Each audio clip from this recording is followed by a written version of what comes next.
السلام علیکم، میرا نام حافظ محمد داؤد ہے۔ آج ہم حضرت یوسف علیہ السلام کا پارٹ 4 اور فائنل پارٹ سنیں گے۔ اگر آپ کو پروفٹ سیریز میں انٹرسٹ ہے تو میرے چینل کو سبسکرائب کر لیجئے اور بیل آئیکن کو پریس کر دیجئے تاکہ آپ کو میری ویڈیو کی نوٹیفیکیشن سب سے پہلے مل جائے۔ تو چلیے شروع کرتے ہیں with the real life story of prophet Yusuf علیہ السلام۔ بھائیوں نے سارا واقعہ سنایا تو یعقوب علیہ السلام نے فرمایا کہ تم نے اپنی طرف سے کوئی بات بنا لی ہے جس طرح پہلے کیا تھا، بس اب صبر ہی بہتر ہے، بے شک اللہ علم اور حکمت والا ہے۔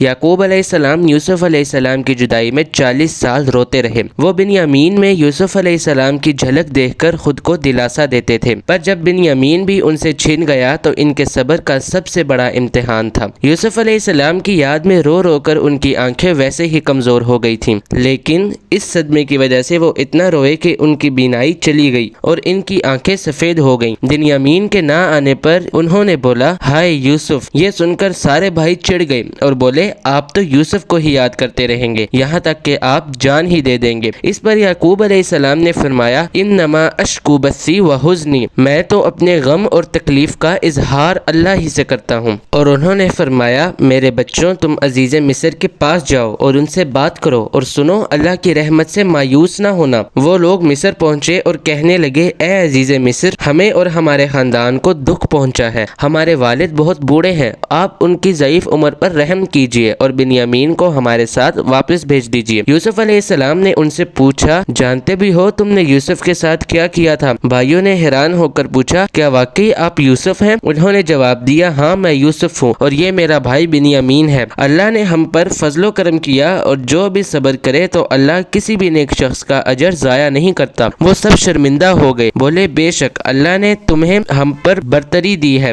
اور یہ بھی بالکل سچ ہے کہ ہم خطا کار تھے۔ یوسف علیہ السلام اس مقام پر انہیں سزا دے کر بدلہ لے سکتے تھے، پر یوسف علیہ السلام نے انہیں معاف کر دیا اور فرمایا، آج تم پر کوئی ملامت نہیں ہے، اللہ تمہیں بخشے، وہ سب مہربانوں سے زیادہ مہربان ہے۔ میرا یہ کرتا لے جاؤ اور اسے میرے والد کے چہرے پر ڈال دو کہ وہ دیکھنے لگیں اور اپنے خاندان والوں کو میرے پاس لے آؤ۔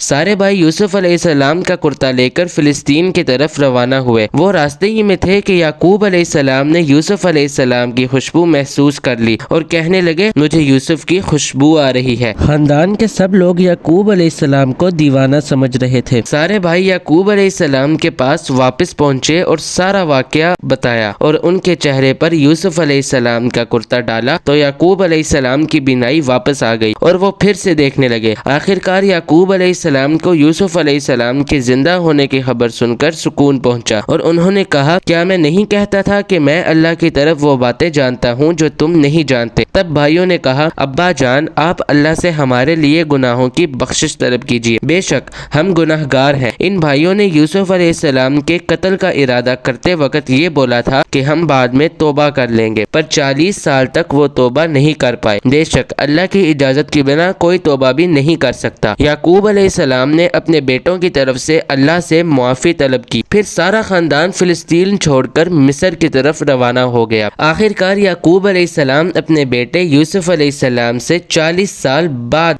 سال بعد ملے۔ بیٹے اور باپ کی اس کیفیت کا تصور کیجئے کہ کیا عالم ہوگا۔ جب سارا خاندان یوسف علیہ السلام کے پاس پہنچ گیا تو یوسف علیہ السلام نے اپنے ماں باپ کو اپنے پاس جگہ دی اور انہیں تخت پر بٹھایا۔ یوسف علیہ السلام کی یہ شان دیکھ کر سب یوسف علیہ السلام کے سامنے سجدہ میں گر گئے۔ تب یوسف علیہ السلام نے فرمایا، ابا جان، یہ میرے بچپن کی خواب کی تعبیر ہے، میرے رب نے اسے سچا کر دکھایا۔ اللہ نے مجھ پر بہت رحم کیا اور مجھے مصیبتوں سے نکالا۔ میرا رب جو چاہتا ہے اس کے لیے بہترین تدبیر کرنے والا ہے اور وہ بہت علم اور حکمت والا ہے۔ اے میرے پروردگار، تو نے مجھے حکومت عطا فرمائی اور مجھے خوابوں کی تعبیر سکھائی۔ اے آسمان اور زمین کو پیدا کرنے والے، تو ہی دنیا اور آخرت میں میرا ولی اور کارساز ہے۔ تو یہ تھا حضرت یوسف علیہ السلام کا بہترین واقعہ۔ اگر آپ اس طرح کے اور واقعات سننا چاہتے ہیں تو میرے چینل کو سبسکرائب کر لیجئے اور بیل آئیکن کو پریس کر دیجئے تاکہ آپ کو میری ویڈیو کا نوٹیفیکیشن سب سے پہلے مل جائے۔ اور نیکسٹ کون سے پروفٹ کی میں سیریز اپلوڈ کروں مجھے کامنٹ کر کے ضرور بتائیے گا۔ تب تک کے لیے اللہ حافظ۔